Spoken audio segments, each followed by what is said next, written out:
شدید دخل اندازی ہے. تو اصل مقصد جو مینس پہ نہ پھنس جائیے. اینڈ یہ ہے کہ پاکستان کے دفاع کی بات کس طرح بہتر ہے. ٹھیک ہے صاحب، وقت ہوا ایک بریک کا، ہم ابھی حاضر ہوتے ہیں بریک کے بعد. Welcome back after the break. جیسا بات کرے تھے ہم ڈیموکریسی پہ. جی تو دیکھیے، تو بات ہم نے وہی کہی کہ ہر قوم کا ایک مزاج ہوتا ہے. ہمیں ایک مضبوط حکمران کی ضرورت ہے، چاہے وہ سیاسی حکمران ہو یا فوجی حکمران یا بیناولنٹ ڈکٹیٹر ہو یا اسپرچل ڈیموکریسی ہو. اس کے علاوہ جو کچھ ہوگا ہمیں نقصان دے گا. بہرحال ابھی تو یہ ایک سیاسی استحکام ہر لحاظ سے، دیکھیے بھٹو کی حکومت 1972 سے 77 تک ایک سیاسی حکومت تھی. اس میں استحکام تھا، سیاسی صحیح نہیں، اس میں بہت اچھا استحکام تھا.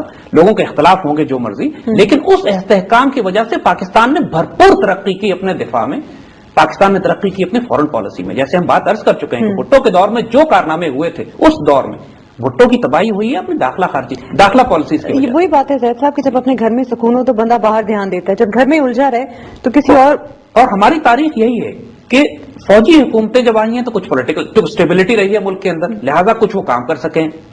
لیکن ضروری نہیں کہ ساری حکومتوں نے اس طرح کیا ہو. جس طرح یہ بات کہ پچھلے 8 سال کی بھی فوجی حکومت تھی، لیکن اس کے اندر ہم نے ٹو بی آنےسٹ اپنا بیڑا کیریکٹرائز نہیں کر سکتے، ہم نے بیڑا گرک کرایا. تو محدود کرنے کی ضرورت نہیں ہے اس میں کہ فوجی حکومتیں ہی اچھی ہیں یا سیاسی حکومتیں ہی بری ہیں. نو، دونوں نے اچھے کام کیے، دونوں نے برے کام کیے. اگر ہم کو سبق سیکھنا ہے تاکہ آئندہ آنے والی نسلیں یہ غلطیاں نہ کریں. ہم متاثر ہو جاتے ہیں، جنرلائز کر دیتے ہیں. اپنی قوم کی فطرت کو سمجھیے، اپنے حالات کو سمجھیے، اپنے تھریٹس کو سمجھیے جو دشمن ہمارے خلاف سازشیں کر رہے ہیں، اور جو سٹیپس ہمارے لیے پھر بہتر ہے. اب دیکھیے ہم وہ سٹیپس گنائیں گے. جو حکومت ان کو اچیو کر لے وہ پاکستان کے لیے بہتر ہے، اور جو حکومت یہ نہیں کرے گی وہ پاکستان کے ساتھ غداری کرے گی، پاکستان کو نقصان پہنچائے گی، چاہے وہ سیاسی ہو یا فوجی ہو. ٹھیک ہے، آپ کے خیال میں سب سے پہلا سلوشن؟ جی پہلا سلوشن دیکھیے، ہمیں بحیثیت ایک قوم اپنی آئیڈیالوجی اور اپنی آئیڈینٹی کی حفاظت کرنی ہے. پاکستان بننے سے پہلے نہ ہمارے پاس ریاست تھی، نہ ہمارے پاس حکومت تھی. ہمارے پاس ایک آئیڈیالوجی تھی، ہمارے پاس ایک شناخت تھی مسلمان ہونے کی حیثیت سے، اور ہمارے پاس ایک مسلمان ہونے کی آئیڈیالوجی تھی. سب سے پہلے جو دشمن حملہ کرے گا ہماری آئیڈینٹی، ہماری آئیڈیالوجی، ہماری لینگویج، ہماری زبان پر کرے گا. دیکھیے مسلمانوں کے فسادات ہوئے ہیں یونائٹڈ انڈیا میں اردو زبان پہ اور ہندی زبان پہ. آج پاکستان کی اردو زبان شدید خطرے میں ہے. جس طرح ترکی زبان کو مصطفیٰ کمال کی حکومت نے آنے کے بعد رومنائز کر دیا تھا، یعنی وہ 1000 سال کی ترک تاریخ آج کے ترک بچے نہیں پڑھ سکتے، اس لیے کہ ان کو زبان ہی پڑھنی نہیں آتی. آج ہماری نئی نسل کا حال یہ ہے کہ یہ اردو نہیں پڑھ سکتے. اور اردو کو تباہ و برباد کرنے کی باقاعدہ ایک سازش کی جا رہی ہے، اردو کو رومنائز کیا جا رہا ہے. یعنی آپ دیکھیں کہ ہمارے ہاں سارا میڈیا، ساری ایڈورٹائزنگ اردو کو رومنائز کر کے لکھ رہی ہے. اردو بالکل نہیں لکھتے ہمارے بچے. ہماری قوم میڈیا سپورٹ کر رہا ہے اس بات کو. اس بات کو سمجھیے یہ ایکسیڈنٹ نہیں ہے، یہ ڈیلیبریٹ کیمپین کی جا رہی ہے اردو کو ختم کرنے کا. اردو ختم ہو گئی تو عالم اسلام کی تیسری بڑی زبان ختم ہو جائے گی. عربی کے بعد فارسی اور اردو، عالم اسلام کا 1400 سال کا لٹریچر اردو میں ٹرانسلیٹ ہو چکا ہے. اگر اردو کو ختم کر دیا گیا، یقین رکھیے پھر نہ پاکستان کی شناخت بچے گی، نہ مسلمانوں کی شناخت بچے گی. اس بات کو ہم اس لیے ایمفسائز کر رہے ہیں کہ انڈین فلمیں جو بنائی جاتی ہیں، دیکھیے وہ جو ان کی زبان ہندی ہے، فلمیں وہ اردو میں بناتے ہیں. ہمارے بچوں کی زبانوں کو خراب اس لیے کہ ہمارے بچے ان کا کلچر، ان کی تہذیب، ان کے اخلاقیات، ان کی ثقافت کو اڈاپٹ کرنا شروع کرتے ہیں. ہمارے بچے جو انڈیا جاتے ہیں واپس آ کے کہتے ہیں کہ ہمیں اور ان میں فرق کوئی نہیں، ان کی زبان بھی اردو، ہماری بھی اردو، فرق صرف اسکرپٹ لکھنے کا ہے. بات صرف اتنی سی نہیں ہے، قوموں کی تہذیب تبدیل ہو جاتی ہے زبان کے اوپر. قومیں جنگیں لڑتی ہیں اپنی زبان، اپنی شناخت کی حفاظت کرنے کے لیے، ایز مسلمان، ایز این آئیڈیالوجی، اور پاکستانی ایز این آئیڈینٹی. ہم کو جیلسلی اپنی اردو کی حفاظت کرنی ہے. پہلے ہمیں سکھایا جاتا تھا کہ انگریزی بہتر کرنی ہے تو BBC سنو. آج ہمارے یہاں کہتے ہیں اردو کو تباہ کرنا ہے تو پاکستان ٹیک کا میڈیا دیکھ لو، اور پاکستان ٹیلی ویژن دیکھ لو، پرائیویٹ چینلز کو دیکھ لیجیے. دیکھیے یہ بہت سیریس ریسپانسبلٹی ہے اس قوم کے تھنکرز پہ، انٹلیکچوئلز پہ، رائٹرز پہ، میڈیا پہ. فار گاڈ سیک اس قوم کو تباہ نہ کریں. قومیں پالیسی سے نہیں ٹھیک ہوتی، قومیں اپنی آئیڈیالوجی اور اپنی نظریات سے ٹھیک ہوتی ہیں. تو پہلا کام جو ہماری آنے والی حکومتوں کو کرنا ہے کہ jealously safeguard your ideology and safeguard your identity. That is rule number 1. باقی جو کچھ ہوگا اس کے بعد ہوگا.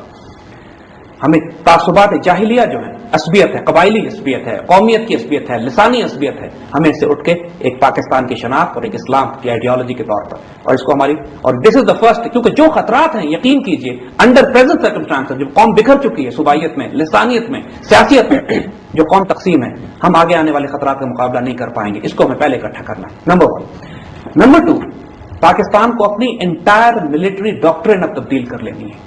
پہلے ہماری ملٹری ڈاکٹرن انڈیا اسپیسیفک تھی، یعنی ہم انڈیا کو ذہن میں رکھ کے اپنی ساری پلاننگ کرتے تھے. اب جنگ ہمیں خطرہ صرف انڈیا سے نہیں ہے، جو نیکسس ہے زائنسٹ کا، ویسٹرن زائنسٹ کا اور انڈین زائنسٹ کا، وہ اتنا خطرناک ہے کہ اب ہم کو ریجن اسپیسیفک وار لڑنی پڑے گی.